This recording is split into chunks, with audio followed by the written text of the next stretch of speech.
आज मैत्रिणींनो उपास आहे ना, आपले नवरात्राचे उपास चालू आहेत. तर आमसुलाचं सार उपासाला पिलं तरी चालतं. कारण तांदूळाची आपली वऱ्याच्या तांदूळाची आमटी आणि भात आपण जेव्हा करतो त्यावेळेला त्याच्यामध्ये आमसूल घातलं जातं कुठल्या शेंगदाण्याच्या आमटीमध्ये. मग आता तशा पद्धतीने आमसुलाचं सार करूया आणि पिऊया. कारण हवेत जरा गारठा आहे ना, तर घशामध्ये सर्दी किंवा नाक हे ते सगळं असं चमचमायला लागलेलं आपलं. त्याच्यासाठी आपण गरम गरम चमचमीत आमसुलाचं सार करू आणि करून पिऊया. हे बघा दाखवते मी. आता ही आमसुला मी ही जवळजवळ तासभर भिजत घातली होती. आता ही पूर्ण अशी हे पाण्यातच दाबून घ्यायची आहेत. आता हे मी ह्याच्यातलं काढून घेतलेलं आहे पाणी आमसुलातलं आणि ते गाळण्याने गाळून घ्यायचं आहे. असं मी 2-3दा पांढरं पाणी येईस्तोपर्यंत करणार आहे.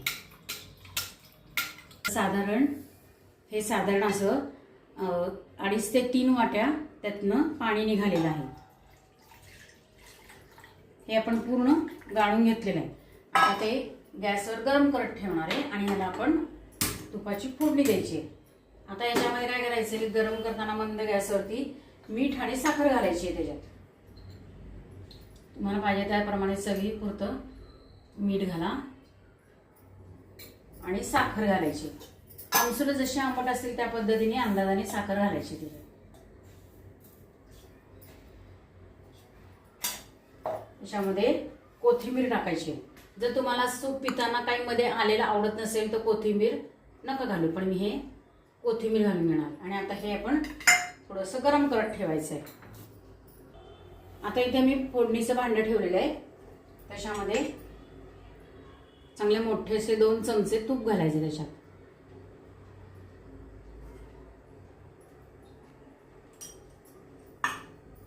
मीठ घातलेलं आहे त्याच्यामध्ये आणि जरासं तूप गरम झालं पातळ की मग जिऱ्याची फोडणी करायची. गरम झालेलं आहे चांगलं. त्याच्यात जिरे घालून घ्यायचं आणि गॅस घालवायचा बरं का. आणि मिरच्या घालायच्या.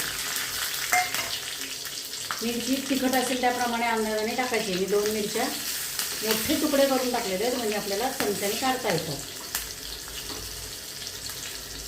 आता ह्याला चांगले असे डाग पडेस तोपर्यंत परतायचे म्हणजे त्याचा ते तिखटपणा तुपामध्ये उतरतो.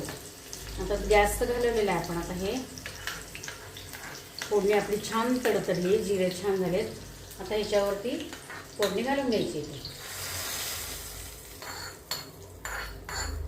फोडणीच्या प्रत्येक भांड्यामध्ये ना काही आपण फोडणी दिली की त्याच्यातनं थोडंसं असं ह्याच्यामध्ये